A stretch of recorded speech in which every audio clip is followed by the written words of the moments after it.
Welcome, brothers and sisters, to Mormon Movie Reviews, where LDS movie lovers belong. My name is Steve A's, and today is October 25th, 2022, and this is episode 45, and we will be reviewing The Bridge, 1978. This has a running time of 10 minutes. Now, this review works best if you've seen this film before, though that is not required, and a spoiler alert. Now, this is not an official Church of Jesus Christ of Latter-day Saints video, because it was brought to us by the Visual Transit Authority. That makes it a church-affiliated film. If you want to get in touch with me, my email is mormonmoviereviews@gmail.com. Now, your synopsis. A father works on the controls of a railroad track which allows an approaching passenger train to safely cross a bridge. The controls malfunction, and the father needs to manually adjust the tracks by physically holding a pry bar in place. However, when he sees his young son running towards him along the tracks in danger of being hit by the train, he faces an impossible decision. Now, your background for this film, it was brought to us by director Tom Christensen, who brought us the Testaments of One Fold and One Shepherd, The Mouth of Babes, and many other church-related films. Now, here's our first look at Nita McKenzie, who plays the role of mother, and she's going to be followed up here by Hal Boynton, who plays the role of father, and John Wadsworth, who plays David. And what do you get to do today? Plant my own garden. Right. And what will you plant in your garden? Corn and carrots and peas and cucumbers and green peppers and squash. Right. After chores. Now, it'll be your responsibility to see that that garden grows. I'll show him how.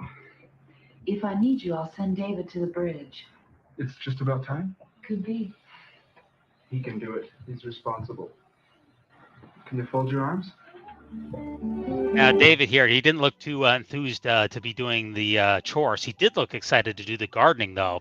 And the family is discussing planting a garden, which, by the way, in 1976, just before this film, as part of a general conference address on family preparedness, President Spencer W. Kimball recommended gardening in several talks that he gave that conference weekend. And other church leaders like Elder Vaughn J. Featherstone and Sister Barbara B. Smith also encouraged gardening in subsequent general conference addresses as well. Now, the mother wants to send a small child to a bridge alone. David is far too young to go anywhere unsupervised. Is it very safe to drink from this stream? My father got very sick from Giardia by drinking out of a stream like this. No, I'm sorry here. I thought the mother said that it was about time for something to happen at the bridge, but these guys don't seem too worried about that. And this is when I think David, he eventually finds the Ring of Power, the One Ring. I think that's what he finds, the One Ring here. Let's plant the garden. Hey. Okay. It's never too early to follow the prophet, son.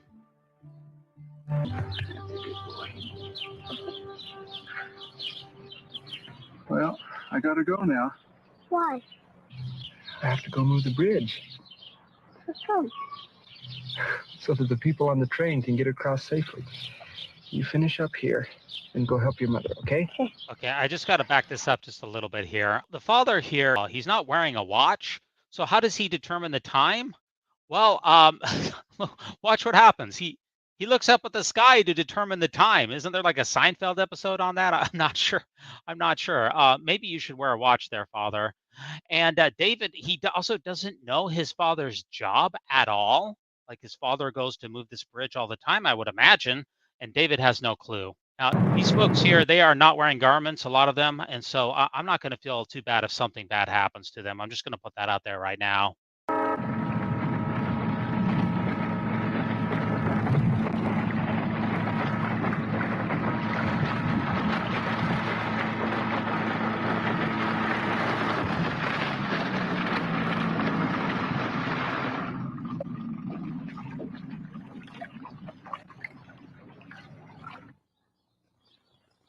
Why are we showing David now?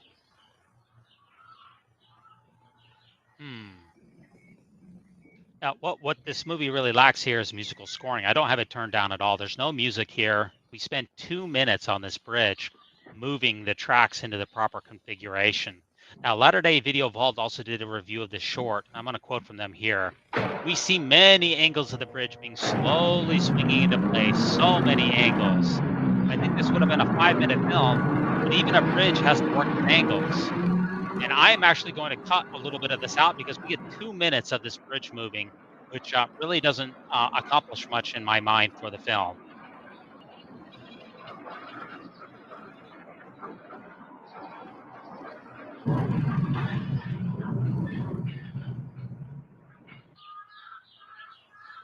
Still showing David for some reason.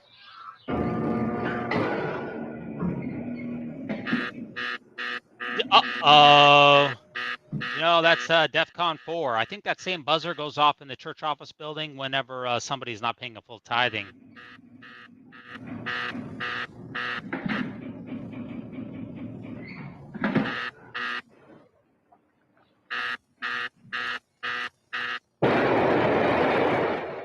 Oh, no. Oh, no. The time is far spent. There is little remaining.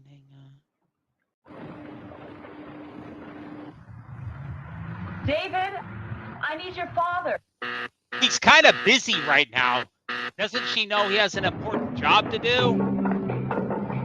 My goodness. He's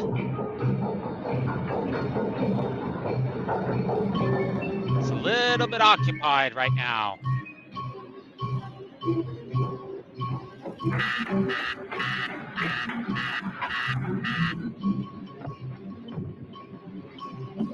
A good thing that pry bar was right there. Boy, good thing that thing was handy.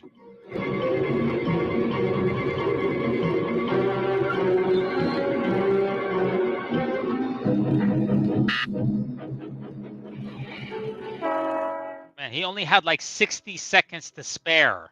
Not good. Daddy, Daddy! Oh, Daddy, no. Daddy, Daddy! No.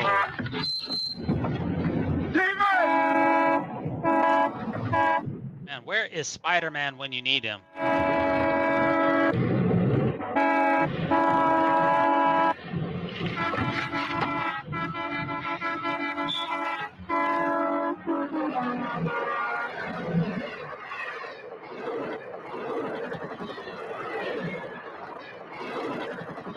Very sad.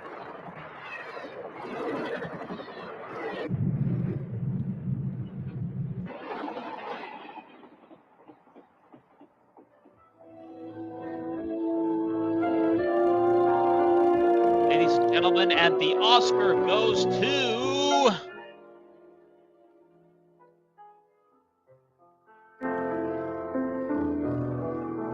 Brothers and sisters, The Bridge.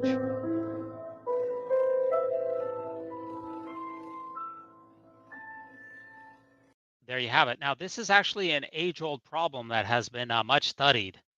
The trolley problem, as it is now known as, is a series of thought experiments in ethics and psychology involving stylized ethical dilemmas of whether to sacrifice one person to save a larger number.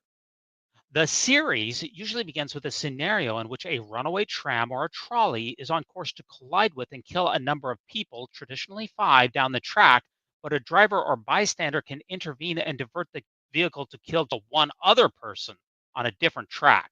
So this movie is a slight departure from the typical trolley problem. Now, the most basic version of the dilemma, which is also known as the bystander at the switch, goes that there's a runaway trolley barreling down the railroad tracks. Ahead on the tracks, there's 5 people tied up and unable to move. The trolley is headed straight for them. You are standing some distance off the train yard next to a lever. If you pull this lever, the trolley will switch to a different set of tracks. However, you notice that there is one person on the side track. You have 2 and only 2 options. Option number 1, do nothing, in which case the trolley will kill the 5 people on the main track. Or option 2, pull the lever, diverting the trolley onto the side track where it will kill 1 person. Which is the more ethical option? Or more simply, what is the right thing to do? This problem was actually introduced just a couple of years before this film by Philippa Foot. And he introduced this entire genre of decision-making thought questions in 1967. My basic answer to this particular problem is that I follow what is called the utilitarian approach, meaning a utilitarian view asserts that it is obligatory to steer the track to where it's going to kill the least amount of people, or in this case, just with 1 person. Now, like I said, this has been studied quite a bit over time. A number of different philosophers have ruminated on it, and it has actually been studied in clinical research settings. And I found a study here by Michigan State University's psychology department where they put people into virtual reality and had them pretend that they were pulling the switch. So they tried to make it as realistic as possible. The results are a little bit surprising. First of all, 90% of people said that they would kill the one to save the five. And I'm actually a little bit surprised that it's not higher, but the number is around 90%. But this is the most surprising results. If you change the one person who's going to be killed to a child, a parent, or a sibling, okay, someone that you're really emotionally invested with, only approximately 1/3 of the participants would opt to protect the five people. So, in other words, when the one person is someone that you really love, you save the one person 2/3 of the time, and only 1/3 of the time is the five. And that's from the Journal of Social, Evolutionary, and Cultural Psychology. So, it really makes a difference for people if the one person is just an abstraction or if it's your son, for instance. Now, I want to look at a couple of the comments from the comments section here. The moral of the story is, kid, if your dad ever has to choose between letting you die or letting a bunch of strangers die, he's going to let you get crushed by a train. Sleep tight, son. Love ya. Great message to send to little kids. Ugh, I saw this film when I was about the age of David, and it had a huge impact on me. I can imagine. Well, that was intense. Sure was. Never send your child to a train track when you know when you know a train is coming. Makes sense. Mother sends David to an active train track unsupervised. That is not just a horribly bad decision, that is potentially criminal. And remember back in the film, the father said it would be okay because David is, quote, responsible. This is a fantasy. Horrible decision making by the parents. Now, the system of getting the train across this river on the bridge is absolutely bananas. I mean, what if the father had a heart attack on his way to the station? What if the father's motorboat stalled? What if the father was struck dead for steadying an ark? It's only a matter of time until this train ends up in the water. A couple of other points. If your job is to work around trains next to your home because David was able to walk to the bridge, perhaps you should teach your children about the dangers of running either along the tracks or directly in the middle of the bridge. And David, he makes no effort to get out of the way of the train. You see a train barreling down on you. I know you're a young child, you don't recognize everything. But I think that a 4 or 5 or 6-year-old child, if a train is coming directly at you, at some point in time, you realize that you're in danger. And the father, he never shouts at David to get off the track. All he shouts is David, and then he looks back. He doesn't say, David, get off the track. David, move. David, get, he doesn't do it. He just yells David, and that's it. I know there wasn't a lot of time. If you show this film as to children, from a child's perspective, the moral of the story is that your father does not value your life as much as he does his job and strangers' lives. Is that really the message? Do we want to be teaching a utilitarian view to children? This film has actually become popular in mainstream Christian circles as well, not just Latter-day Saints circles. And the movie was remade by a Czech movie company about 10 years ago. I'm not sure the exact date. It was called Most, the movie. And look at this review here. Most stands up there with The Passion of the Christ and The Chronicles of Narnia. It's that good. And the review here is from HollywoodJesus.com. Okay. What moral can we possibly take away from this film? It can be really hard to try to piece this together because the ethics and the morals in the film, they don't really line up in my mind. The film is supposedly an allegory. Heavenly Father is sacrificing his son Jesus for the good of many who proceed unaware of the sacrifice of both the Father and the Son. And the success of the allegory lies in how much you analyze it. The film, it is sad and a bit heavy-handed. Only a bit heavy?